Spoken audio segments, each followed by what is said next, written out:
In this second video, we're going to look at coding the question using the ask-answer sensing blocks and the join block. To start with, let's understand what happens when we use the ask block. The ask block brings up an input box that allows the user of the game to input an answer to a question.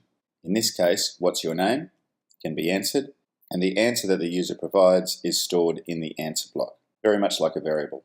In the case of our game, a maths question and answer game, and in this case a times tables game, we need to ask a multiplication sum.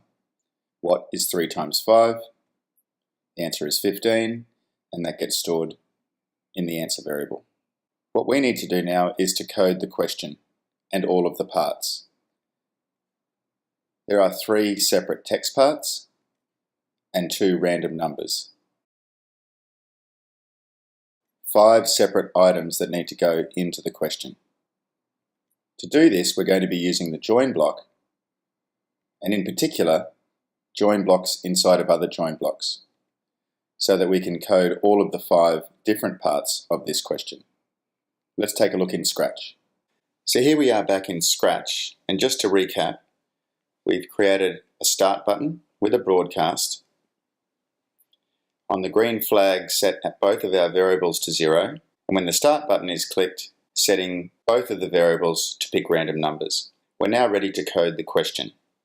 We need the ask sensing block, and also we need 4 join blocks. Now these join blocks can be connected together in a similar way to the pick random button that we did in the last video. When you bring the block over, you'll see a glow around the shape and you can drop it in. So I'm going to put these together, join, all 4 together. Alright, so to begin with, I'm going to type in the first 2 words, what is. It's important to note that when using these join blocks, we need to put in spaces to separate the parts that we're putting together. So after the word is, we need to put a space. So now I'm going to add the first variable, drop it in. When adding the multiplication symbol, I'm going to put a space in first of all, space, then use the X letter as the multiplication symbol, and end with a space.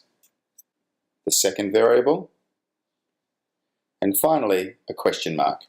Again, I'm going to use a space before adding the question mark. I now connect this into the ask block. So now I'm going to join the ask block, so that now when I click on the start button, it's going to set both of the random variables and ask the question with the random variables added to the question. I'm going to click start. What is 2 times 3? I'll click start again.